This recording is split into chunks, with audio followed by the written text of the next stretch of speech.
Hello, beautiful listener. I have the perfect tale for you today. So sit back, relax, and if you enjoy this audiobook, please do like and subscribe to share this incredible story with others. A Leaf from Heaven by Hans Christian Andersen. High up in the thin, clear air there flew an angel bearing a flower from the garden of heaven. As he kissed it, a tiny leaf drifted down into the muddy soil in the middle of the wood. It very soon took root there, and sprouted and sent up shoots among the other plants. "That's a funny kind of slip," said the plants, and neither the thistle nor the stinging nettle would have anything to do with the stranger.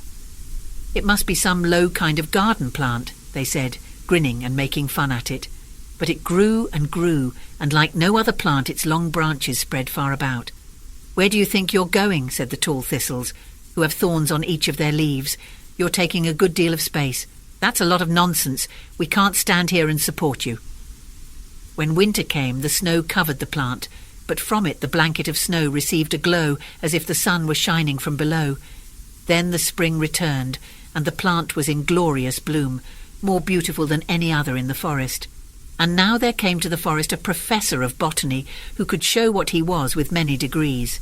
He carefully inspected the plant and tested it, but decided it was not included in his system of botany. He could not possibly learn to what class it did belong. "This must be some unimportant variety," he said. "I certainly don't know it. It's not included in any system." "Not included in any system," said the thistles and the nettles. The big trees which grew round it heard what was said, and they also saw the tree was not one of their kind, but they said nothing, good or bad. And that is much the wisest course for stupid people to take. Then a poor innocent girl came through the forest. Her heart was pure, and her understanding was glorious with faith. Her only inheritance was an old Bible, but from its pages the voice of God spoke to her. "If people wish to do you evil, remember the story of Joseph. They had evil in their hearts, but God turned it to good.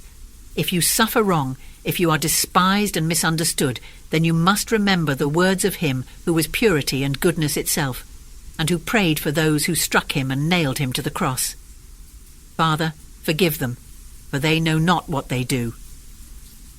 She stopped before the wondrous plant, whose great leaves gave forth sweet and refreshing fragrance, and whose flowers glowed in the sun like a wonderful firework of colour.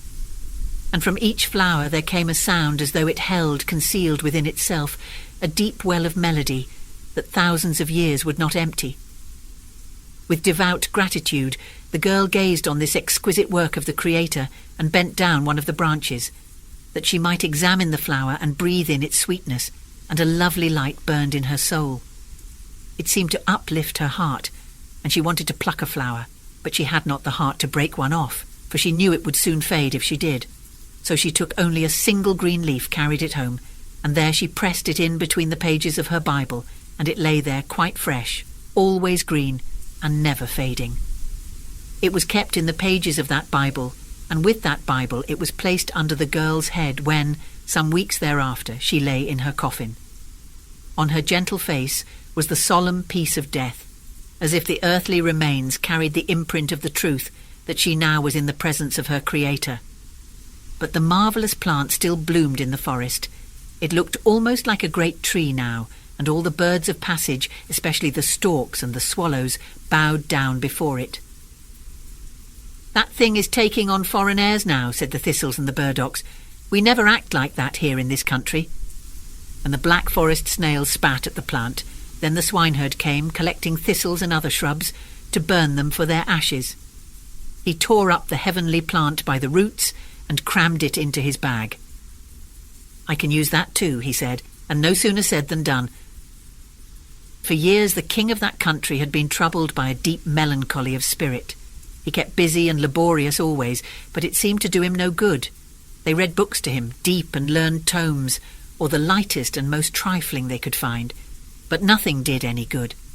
Then one of the world's wisest men, to whom they had applied for help, sent a messenger to explain to the king that there was but one sure remedy that would relieve and cure him. In the king's own forest there grows a plant of heavenly origin, whose appearance cannot be mistaken. The messenger pulled out a drawing of the plant. It would be easy to recognize. Its leaves are green winter and summer, so every evening put a fresh leaf on the king's forehead. His thoughts will then clear, and a beautiful dream will refresh and strengthen him. I think I took it up in my bundle and burned it to ashes a long time ago, said the swineherd. I just didn't know any better. You did not know any better, they all said. Ignorance, oh ignorance, how great you are. And those words the swineherd might well take to heart, for they were meant for him and no one else. Not a single leaf of that plant could be found. No one knew about the one leaf that lay in the coffin of the dead girl, and the king himself, in his terrible depression, wandered out to the spot in the woods.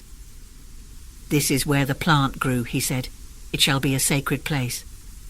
Then he had it surrounded by a golden railing, and a sentry was posted there, by day and by night. The professor of botany wrote a thesis on the heavenly plant. As a reward, he was gilded all over, and that gilding suited him and his family very well indeed. As a matter of fact, that was the pleasantest part of the whole story, for the plant had disappeared. The king remained as melancholy and sad as before, but then he had always been that way, said the sentry. Thank you for listening. I hope you enjoyed this audiobook. If you did, please like, subscribe, and comment to help share this story with others. Take care of yourself, and come back soon for another terrific tale.